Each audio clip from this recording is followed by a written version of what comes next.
केही छिनमै दीपिकाले सबैलाई भनी म नुहाउन जाँदैछु। जम्मा 2 जनालाई अवसर छ को जाने। राजन र रूपेश तुरुन्तै रेडी भए र दीपिकाले दुवै जनाको लाडो समातेर बाथरुमतिर लिएर गई।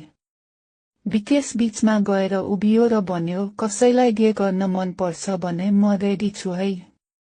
दीपिका नआउन्जेल मेरो गाड मराउनु मन लाग्यो। प्रमोद लाडो समाउँदै निस्क्यो र मैले प्रमोदलाई भने, प्रमोदको चाकमा मेरो लाडो छिराउनु पर्यो आज। हाम्रो कुरा सुनेर सुभद्रालाई के भएछ कुन्नी, के नचाहिने कुरा गर्नुभएको हजुरहरू। हामी 2 जना बाँकी नै छौं त। पहिला त मलाई निकै डर लाग्या थियो, तर दीपिका रमाएको देखेर मलाई पनि रमाइलो लाग्यो। तर एक पटकमा 3 जना मात्र है। अनि रतिले आफ्नो ट्युब टप खोलेर छुट्टै टाँसेको जस्तो पोकालाई खेलाउँदै आफ्नो मुखमा जोडेर निपल चुस्न थाली। मैले सुभद्राको ट्युब टपलाई उसको शरीरबाट पूर्ण रूपमा अलग्याएँ र सुभद्राको पछाडि पुगेर उसको शरीरमा टाँसिँदै पछाडिबाट दुवै हातले उसका पोका खेलाउन सुरु गरे। के सुर चढ्यो कुन्नी। रति पनि आफ्नो कपडा खोलेर नाङ्गै हुँदै आइन् र सुभद्राको पोकामा मुख जोडेर चुस्न सुरु गरिन्। विकेश पनि आफ्नो लाडोमा थुक दलेर रतिको पछाडि आयो र चाकको दरारमा लाडो दल्दै आफ्नो लाडमा चुम्बन बर्साउन थाल्यो। मैले रतिलाई सुभद्रासँग छुट्याउँदै भने, आज अरू केटाहरूसँग चिकाउनुस्, हामी त छँदैछौं नि अरू बेलामा पनि। आज सुभद्राको चाकमा र मुखमा डबल डोज हान्नु पर्छ कि कसो सुभद्रा उत्साहित हुँदै भनी, सक्नुहुन्छ भने ट्रिपल डोज हानेर देखाउनु न। आज त म ननस्टप चिकाउन रेडी छु। बिहान यहाँबाट निस्कने बेलासम्म म नाङ्गै हुन्छु। जसलाई मन लाग्छ आएर मलाई जसरी मन लाग्छ त्यसरी भोगे हुन्छ। सुभद्राले त्यसो भन्नासाथ केटाहरू 101 सुभद्राको बुब्स र पुतीमा झुन्डिन थाले। मैले सुभद्राको साथ छोडेर रतिसँग चुम्माचाटी गर्न थाले। रतिले मेरो लाडोलाई अनवरत रूपमा खेलाउँदै थिइन्।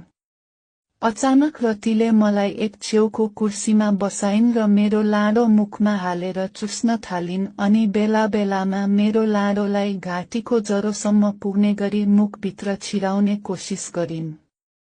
त्यसो गर्दा मेरो लाडो रतिको मुखको चिप्लो र्यालले भिज्यो र रतिले मेरो लाडोलाई हातले मुठ्याउँदै जिब्रोले चाटेर गेडातिर पुगिन् र गेडालाई मुखमा लिएर चुस्न थालिन्। गेडा चुस्दै गर्दा रतिले मेरो टाङ राम्ररी फट्याएर चाकको प्वालमा जिब्रोले चाट्न सुरु गरिन् र बिस्तारै आफ्नो जिब्रोलाई मेरो चाकको प्वालभित्र छिराउने कोसिस गरिन्।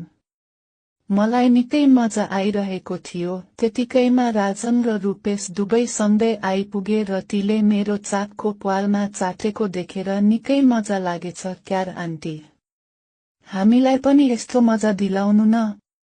रतिले सहजै भनिन्, म सबैलाई मजा दिलाउनकै लागि त आएकी हुँ नि, दिइहाल्छु नि। बरु मलाई आफ्नै जेर चिक्नु है त सबैजनाले। राजनले भन्यो, आबुई आन्टी क्या डेन्जर, कसैले चिक्छ त, चिक्नेले चिकिराखेकै छन्। अब मलाई चिक्दा सम्झेर चिक्नु अनि घरमा पुगेपछि पनि हेर्दै मलाई चिकेको सम्झिनु तिमीहरूलाई कति रोमाञ्चक लाग्नेछ। पछि कुनै दिन भेट भइएछ भने मलाई भन्नु। ल आन्टी, एक पटक सोचेर हेरौँला।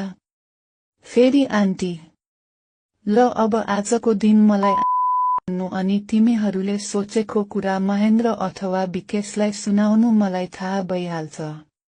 मैले रतिलाई कुर्सीमा आफ्नो लाडोमाथि बसाउँदै चाकमा लाडो ठेल्दै भने, लो यो लाडोलाई चाकले ठिक पारिदिनु। रति आफ्ना दुवै पोका हातले मसल्दै मेरो माथि मच्चिन थालिन्। एकछिनसम्म रतिको चाकमा चिकेपछि मैले रतिलाई केटाहरूको जिम्मा लगाएर आफू दीपिकाको छेउमा पुगेर पोका मसल्दै भने, केटाहरू मुडमा छन्, म चाहिँ बहिनी चिक्ने मुडमा छु।